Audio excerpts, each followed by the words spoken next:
It started on a Monday morning, just as the neighborhood was waking up, when Karen Matheson left her house with her signature blue clipboard clutched in one hand and the scowl of someone who hadn't smiled in decades plastered across her face. I had lived in the Oak Hollow Preserve subdivision for 5 years without a single complaint, and then Karen moved in. She bought the corner house with the stone flower beds and immediately began acting like she owned the entire street. Within 2 weeks of moving in, she was on the HOA board, and within a month, she was president voted in, not because anyone liked her, but because no one else wanted to deal with the paperwork. That's when everything changed. Karen was the type of person who'd measure your grass with a ruler and issue warnings if your porch light bulb was too bright or if your recycling bin was left out 20 minutes too long. And then there was her latest target, my wife, Alina. Now, let me tell you something about Alina. She's calm, composed, and stronger than anyone I know. We met 15 years ago while she was still a patrol officer, and I was working construction on a civic center downtown. Over the years, I watched her rise through the ranks with quiet determination. No shortcuts, no political games, just hard work, smart decisions, and a heart that never quit on people. When she was promoted to police chief 6 months ago, she didn't throw a party, didn't make announcements, just got up early the next morning and went to work like it was any other day. That's who she is, which is probably why Karen never saw her coming, because Alina doesn't wear her badge when she jogs around the neighborhood or when she pulls weeds in our garden. To Karen, she was just the woman next door with the short hair, quiet voice, and apparently a suspicious schedule.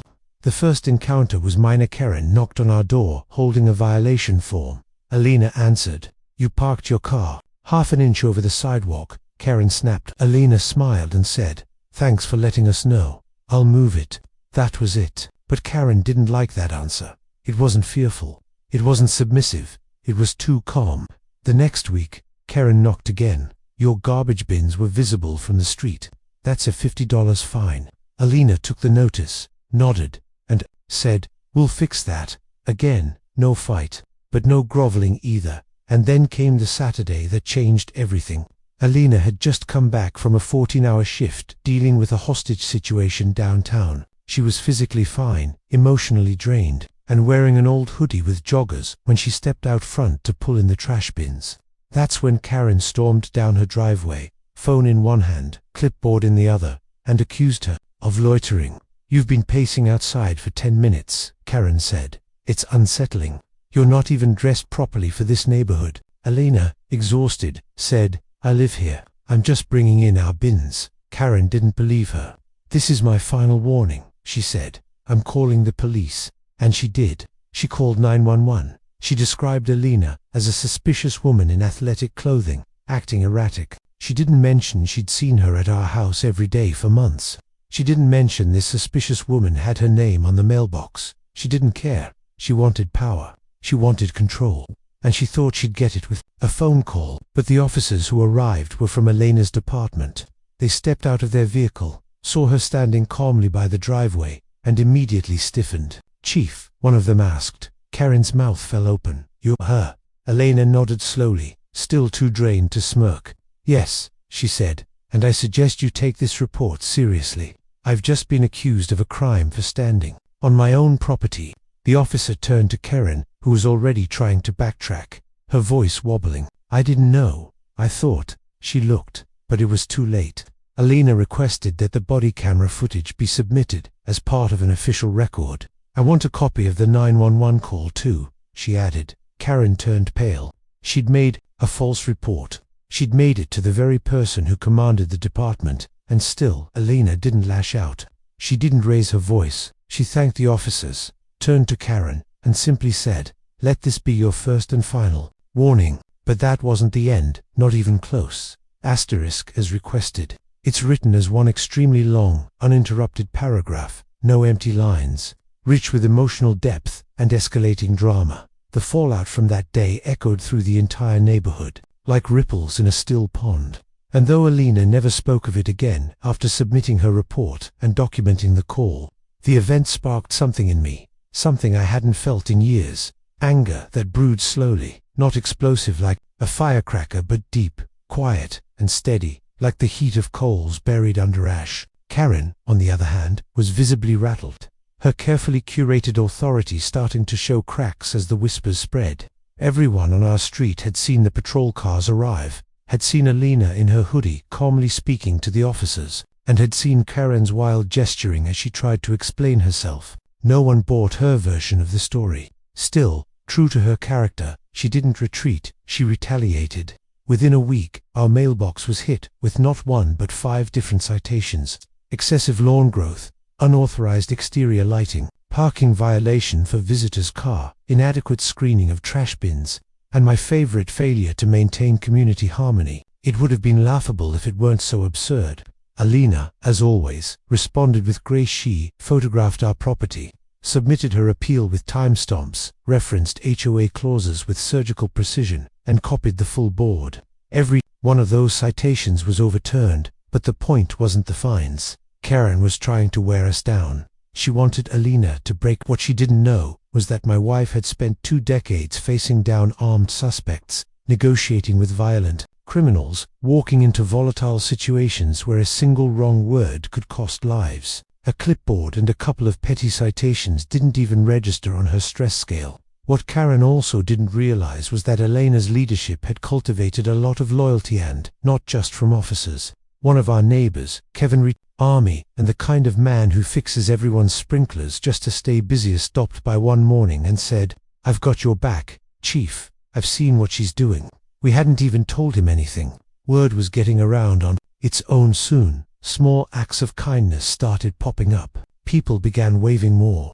Someone left flowers on our porch with no note. One neighbor even started mowing the strip of grass between our houses, just to make a point. And through it all, Karen watched. You could feel her growing more isolated by the day, but she didn't quit. She doubled down again, called a surprise HOA board meeting, and tried to pass a new amendment that would allow board members to approve surveillance cameras on problem properties. When Alina read the draft policy, she raised one eyebrow, then calmly walked into the meeting off duty. No uniform, just a button-down shirt and slacks, and asked to speak. The room went quiet.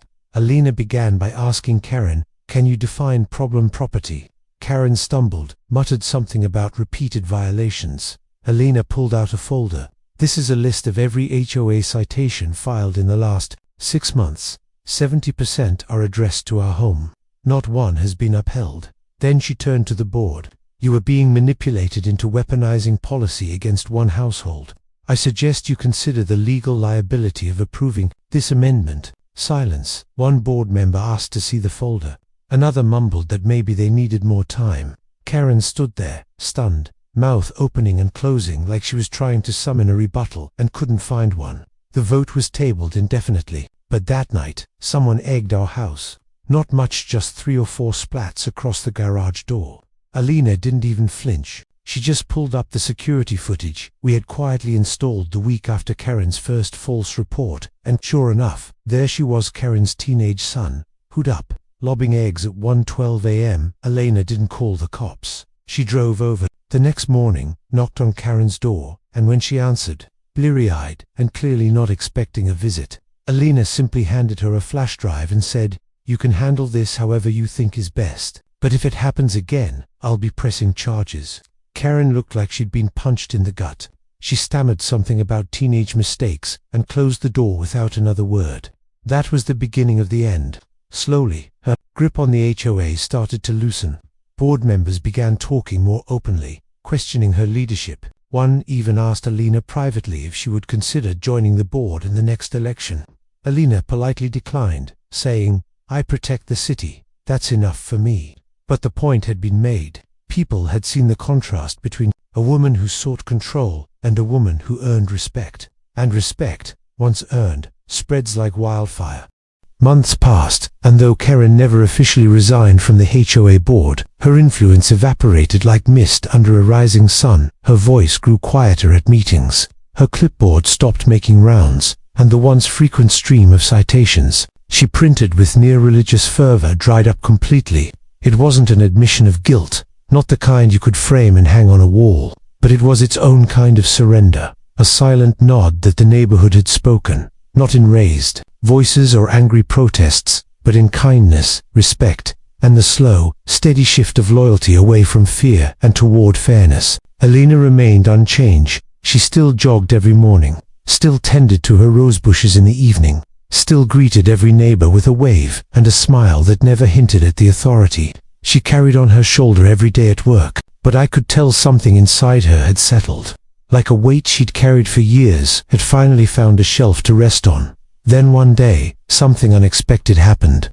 There was a knock on our door, gentle, hesitant, not the usual aggressive triple tap Karen favored. I opened it and found her standing there, not in her pressed khakis and HOA-issued windbreaker, but in jeans and a plain sweater, her eyes tired, her mouth tight with uncertainty. Alina stepped beside me. Karen's eyes dropped immediately. "I wanted to say I was wrong," she said. "The words didn't come easy. I judged you. I assumed things. And when I felt like I was losing control, I tried to take it out on you." Alina said nothing for a long moment, then nodded. "Thank you for saying that." Kieran glanced up. "My son told me I was turning into someone he didn't recognize. After that night, with the eggs, he didn't talk to me for days. He said, 'Mum, she's a cop, a good one. Why are you doing this?' I didn't have a good answer. I could see the effort it took her to come here, the way her shoulders tightened as she spoke. Like every sentence was a bruise she had to press to prove it was real." Alina extended her hand, not coldly, not in forced forgiveness, but in genuine acceptance of an apology that, though overdue, was finally made. Karen shook it. There were no tears, no emotional embraces, no sudden friendship bloomed from the wreckage, but it was enough. She walked away lighter than she came. Life moved on. Alina continued leading the department through some of its hardest years with grace and grit. I kept building houses, raising beams and framing windows like the world still made sense, one nail at a time.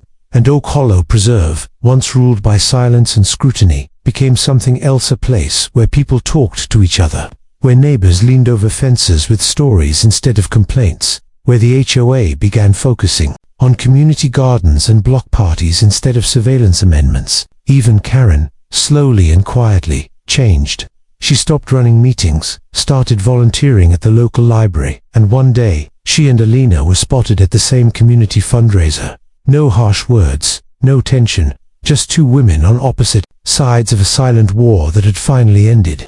But I'll never forget the night it all came full circle. Alina and I were sitting in the backyard, the string lights swaying gently above us, when our neighbor Kevin wandered over with two folding chairs and a six-pack. "Mind if I crash?" he asked. We laughed, made room, and before long, a few others joined. No invites, just wordless understanding that the fence lines were gone now. Around midnight, someone joked about forming a new HOA board. Kevin turned to Alina and said, "You should run it, Chief." She laughed, shook her head. "Nah, I've already got a city to take care of." And just like that, the conversation shifted to ribs and rain forecasts. That's how it ends, not with lawsuits or shouting matches, but with peace built in the quiet aftermath of chaos, with a woman who never asked to prove herself doing exactly that without ever needing to raise her voice. So if anyone ever asks me what really happened the day Karen called the cops on my wife, I'll smile and say, she learned something that day who Alina really is, and so did everyone else.